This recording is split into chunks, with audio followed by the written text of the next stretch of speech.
हिंदी में यूपीएससी की तैयारी से संबंधित प्रोग्राम्स को देखने के लिए सब्सक्राइब करें स्टडी IQ-IAS हिंदी। नमस्कार, बहुत बहुत स्वागत है आप सभी का स्टडी IQ-IAS हिंदी में। मेरा नाम है अतुल जैन।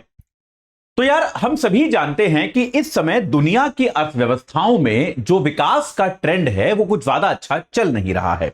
तो दुनिया की सारी अर्थव्यवस्थाएं, खास तौर पे हमने पिछला वर्ष देखा जब पश्चिमी देशों में काफी हद तक मंदी का माहौल था। यूके ने तो एक्चुअली एक क्वार्टर में आर्थिक रिसेशन महसूस भी किया था और इस बात की संभावनाएं जताई गई थी कि अमेरिका समेत पश्चिमी देश जो हैं वो मंदी की ओर जा सकते हैं। इसके अलावा हमारे आसपास के भी देशों में हमने देखा, एशियाई देशों में और दुनिया के बाकी क्षेत्रों में भी हमने देखा कि आमतौर पे परिवेश जो पाया गया वो ये पाया गया कि आर्थिक विकास, आर्थिक समृद्धि के कुछ ज्यादा पक्ष में माहौल था नहीं।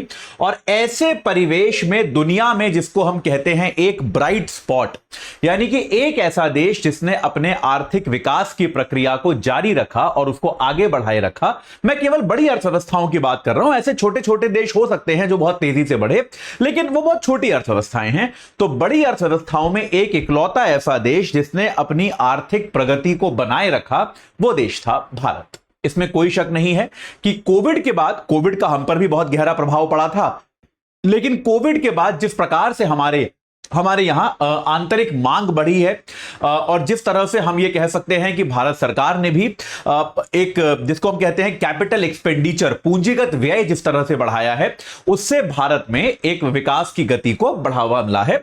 और अब इसी का एक सबूत मिला है हमको। यूएन का जो एक फोरकास्ट आता है, एक प्रिडिक्शन, एक आकलन आता है कि आने वाले वर्षों में देशों की अर्थव्यवस्थाएं किस गति से बढ़ेंगी। तो इसमें यूएन ने जनवरी में हमारा जो आकलन किया था उसमें अभी बदलाव किया है और भारतीय अर्थव्यवस्था की संभावित जो प्रगति है, जो विकास की दर है, उसको और बढ़ा दिया है। तो ये क्या हुआ है, क्यों हुआ है, इसके बारे में चर्चा करेंगे अगले 5-7 मिनट में। छोटी सी चर्चा है, लेकिन उसके पहले आपको बता दूं कि भैया आज सुबह 8 बजे से हमारा P2I बैच शुरू हो चुका है। आप अभी इसमें केवल इंट्रो क्लास हुई है, याद रखिएगा, सिलेबस कल से शुरू होगा। आप AJ लाइव कोड लगाकर इस बैच से जुड़ सकते हैं 27,999 रुपए में। रोज 3 घंटे की आपको लाइव क्लास मिलेगी, मेंटोरशिप मिलेगी, डेली प्रैक्टिस क्वेश्चंस मिलेंगे प्री और मेंस के क्वेश्चंस का इवैल्यूएशन होकर भी आपको मिलेगा। प्री मेंस की टेस्ट सीरीज मिलेगी, 18 किताबें आपके घर पहुंचेंगी। और अगर आप प्री क्वालिफाई करते हैं तो मेंस की तैयारी के लिए आपको हम दिल्ली बुलाएंगे। हमारे कैंपस में आपका रहना, खाना, पढ़ना सब इसी फीस के अंदर इंक्लूडेड होगा। तो आज ही आप AJ लाइव कोड लगा के इस बैच से जुड़ जाइए और अपनी तैयारी को एक सही आकार, सही आकृति प्रदान कीजिए। चलिए अब एक बार जल्दी से समझने की कोशिश करते हैं कि क्षमा कीजिएगा, अब एक बार जल्दी से समझते हैं कि कुल मिला के ये रिपोर्ट क्या है और यहां पर क्या कहा गया है। तो देखिए, यूएन जो है, यूएन एक रिपोर्ट निकालता है, विश्व आर्थिक स्थिति और संभावना। रिपोर्ट का नाम याद रख लीजिएगा, कई बार यूपीएससी में इस तरह के सवाल आ जाते हैं कि ये रिपोर्ट कौन निकालता है। यही एक प्रीलिम्स का क्वेश्चन आप मान सकते हैं। विश्व आर्थिक स्थिति व संभावना रिपोर्ट, विश्व आर्थिक स्थिति व संभावना, यह रिपोर्ट कौन निकालता है? संयुक्त राष्ट्र निकालता है, यूएन निकालता है। इसको याद रखिएगा। अपने आप में प्रीलिम्स का क्वेश्चन हो सकता है, इस तरह के क्वेश्चन प्रीलिम्स में अक्सर पूछे जाते हैं, तो इस बात को याद रखिएगा। तो यह रिपोर्ट इन्होंने निकाली है और इस रिपोर्ट में इन्होंने क्या कहा है कि ये 2024 वाला जो अब वित्तीय वर्ष चल रहा है, यानी कि 2024-25, इसमें भारत की ग्रोथ जो है वो उन्होंने कही है लगभग 7% रहने की आशा है। उन्होंने कहा है करीब 6.9% के आसपास की गति से भारत को बढ़ना चाहिए और यह विकास जो है ये बढ़ के 7% तक भी जा सकता है। अभी भी लगभग 7 ही है। 6.9% का इन्होंने भारत के लिए आकलन दिया है कि यह भारत की ग्रोथ का परसेंटेज होना चाहिए। और इसके अगले साल जो 2025-26 वाला साल होगा, उस साल के लिए इन्होंने कहा है कि भारत की ग्रोथ रेट 6.6% होगी।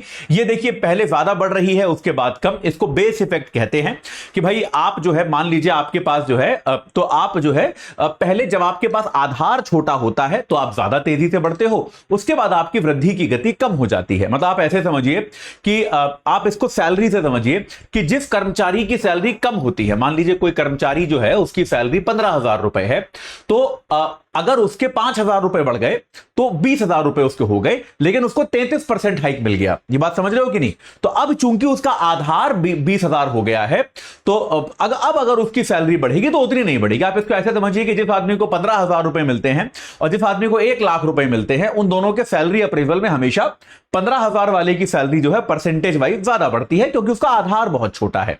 तो जैसे जैसे अर्थव्यवस्था का आकार बढ़ता जाएगा, आधार बढ़ता जाएगा, वैसे वैसे ग्रोथ रेट कम होती जाएगी। तो ये कोई चिंता की बात नहीं है, इसमें कोई चिंता की बात नहीं है। इसीलिए मैं आपको पहले भी कई बार मैंने बताया है कि जो विकसित देश है, अमेरिका वगैरह है, वहां पर 2% 2.5% के आसपास भी ग्रोथ रेट अच्छी मानी जाती है, क्योंकि अर्थव्यवस्था का आकार इतना बड़ा है। अर्थव्यवस्था का आकार इतना बड़ा है कि अगर वो 2% के रेट से भी बढ़ गई तो भी ये एक अच्छा एक विस्तार माना जाता है अर्थव्यवस्था में। इसको हम कहते हैं बेस इफेक्ट, ये आप याद रखिएगा। तो इसीलिए कभी भी इस बात को देखकर व्यथित नहीं होना है कि यार जैसे अभी भी मैं कई बार देखता हूं, ये थोड़ा सा प्रॉब्लम है हमारे यहां अर्थव्यवस्था की समझ लोगों को थोड़ी कम होती है। लोग कहते हैं 2004 में, तो अक्सर जब लोग राजनीतिक पॉइंट बनाते हैं या फिर तुलना करते हैं कि 2004 में तो हमारी अर्थव्यवस्था 9% से बढ़ी थी, अब तो 6% बढ़ रही है। अरे यार 2004 में अर्थव्यवस्था का साइज भी तो कम था। मतलब आप समझो ना, 2004 से लगातार बढ़ते बढ़ते बढ़ते बढ़ते 20 साल हो गए ना उस बात को, तो 20 साल में अर्थव्यवस्था का आकार भी तो बढ़ गया। तो बढ़ी हुई अर्थव्यवस्था वो रेट कभी क्रैक नहीं कर सकती, इस बात को समझने की आवश्यकता है। और इसीलिए मैं बार बार ये कहता हूं कि जो हम ये भी कहते हैं कि हम 2047 तक विकसित बन जाएंगे, वो मेरे को इसलिए थोड़ा अनरियलिस्टिक लगता है, क्योंकि जैसे जैसे हम बड़े होंगे हमारा वृद्धि दर भी थोड़ा थोड़ा कम होना शुरू होगा, हम उस गति से नहीं बढ़ पाएंगे, सामान्य प्रक्रिया है ना। तो ये बात भी हमको याद रखने की आवश्यकता है। खैर, ये आज के ये थोड़ा हम डिविएट हो गए, एक अलग कॉन्सेप्ट में आपको समझाने लग गया। इकोनॉमिक्स का टीचर मेरे अंदर से जाता नहीं है। खैर, लेकिन ये जो पॉइंट है, ये एक बहुत इंटरेस्टिंग बात है कि भारत की ग्रोथ रेट जो है वो काफी अधिक होने वाली है। तो ये रिपोर्ट जो है ये क्या कहती है कि इसके 2 प्रमुख कारण इस रिपोर्ट ने दिए हैं। पहला कारण दिया है, एक तो सरकारी निवेश जो है अर्थव्यवस्था में वो बढ़ा है। अर्थव्यवस्था में सरकारी निवेश में हुई है काफी वृद्धि, सरकारी निवेश जो है वो बढ़ गया है। और इसके अलावा अर्थव्यवस्था में निजी उपभोग, प्राइवेट कंजम्पशन जो है, उसमें भी आपको वृद्धि देखने को मिलती है। निजी उपभोग किससे जुड़ा होता है? जो आपको मैं बताता हूं कि हर अर्थव्यवस्था के सेंटर में क्या पॉइंट होता है? मांग। तो भैया निजी उपभोग आपके यहां बढ़ गया तो आपके यहां मांग बढ़ गई, और अगर मांग बढ़ गई है तो फिर उसका बहुत ज्यादा एक सकारात्मक प्रभाव आपको देखने को मिलेगा। ठीक है। इसके अलावा रिपोर्ट यह भी कहती है कि भारत में अच्छा, इसके पहले आपको यह बता दूं आगे बढ़ने के पहले, जनवरी में भी यह रिपोर्ट आई थी, और जनवरी में इसी रिपोर्ट ने 2024 में भारत के लिए 6.2% का आकलन किया था। जनवरी में इस रिपोर्ट का आकलन क्या था कि भारत का ग्रोथ रेट रहेगा 6.2%, जिसको रिवाइज करके अब इन्होंने 6.9% का आकलन किया है। तो यानी कि एक पॉजिटिव रिवीजन किया है भारत का प्रदर्शन देखते हुए। उन्होंने भारत के विकास दर की संभावना को आगे बढ़ाया है। इसके अलावा अगर मुद्रास्फीति की बात करें तो मुद्रास्फीति में भी इन्होंने यह कहा है कि भाई भारत में मुद्रास्फीति में भी कमी आने की आशा है, मुद्रास्फीति सामान्य हो जाएगी। तो 2023 का जो वर्ष था, 2023 के वर्ष में औसत मुद्रास्फीति 5.6% रही।